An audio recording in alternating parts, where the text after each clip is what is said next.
j'étais à Saint-Claude. Hein.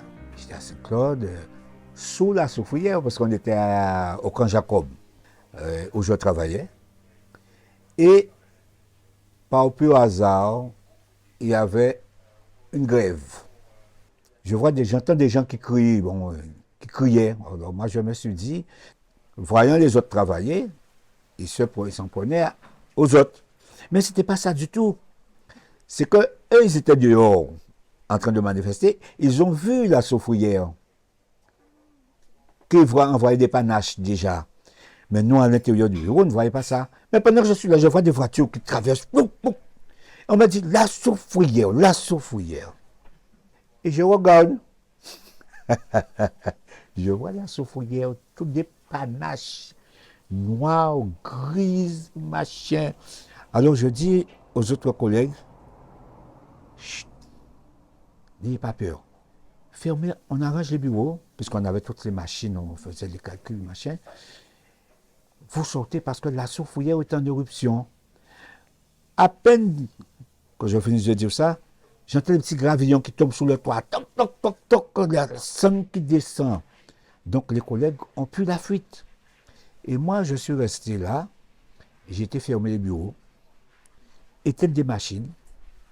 Et j'ai été prendre ma voiture qui était en bas pour partir. Monsieur, il fallait voir ça. Les gens couraient partout. Et moi, je les regardais. Je les regardais. Mais j'ai dit, mais où est-ce qu'ils vont? Parce que je ne cours pas là. Ensuite, ils retournent, il va pas là, il va pas, il ne sait pas où aller. Moi-même, je ne savais pas où étaient mes parents, ni d'où les soldats, c'est maman. Où étaient les amis? On ne savait pas. C'est au fur et à mesure que, bon, on a commencé, les autorités ont commencé à mettre en place un système de reconnaissance pour savoir telle famille se trouvait où, tel hôpital, telle clinique, il fallait les placer où, tout ça. Donc, ce qui fait que vraiment, ça a été la panique générale. Moi, tout ce que je peux te dire, pour sortir de Saint-Claude, arriver à Basse-Terre, si on est arrivé sain et sauf, c'est qu'on avait de la chance.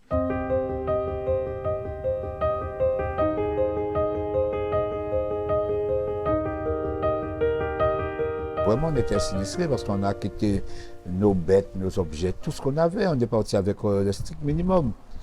Et on a été accueillis par ceux qui avaient des amis, tant mieux, avec des amis. On a eu d'autres personnes aussi qui ont été vraiment très hospitaliers. Mais on a eu aussi ceux qui ont profité de cette situation pour, tu sais, du moment qu'il y a l'argent quelque part, pour essayer de faire, entre parenthèses, fortune, parce que ça ne les a pas quand même aidés plus que ça. Hein. Mais il y a eu des gens qui ont été quand même malades par certaines personnes. Tant que si bien, bon, c'est resté le nom de magma. Magma, on les a parlé, voilà les magmas qui arrivent, c'est ça. Donc, on a vécu tout ça.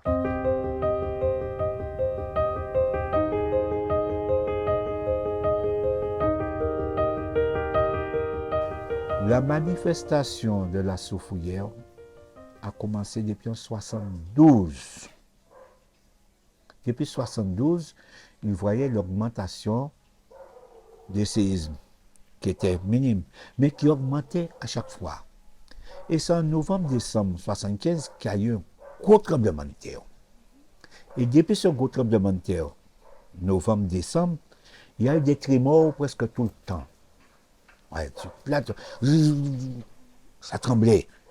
Mais si les gens, tu leur disais, bon, il faut vous tenir au point, effectivement, ça les aurait peut-être inquiétés. Mais il y aurait eu certains qui seraient partis au fur et à mesure, petit à petit. Alors, c'est le souvenir que j'ai, c'est de voir bon, cette manque d'organisation, parce qu'on n'a pas voulu alerter la population. Parce que les gens croient toujours qu'on alertant en disant, en informant plutôt la population que ces gens-là vont réagir autrement. Non, il faut informer.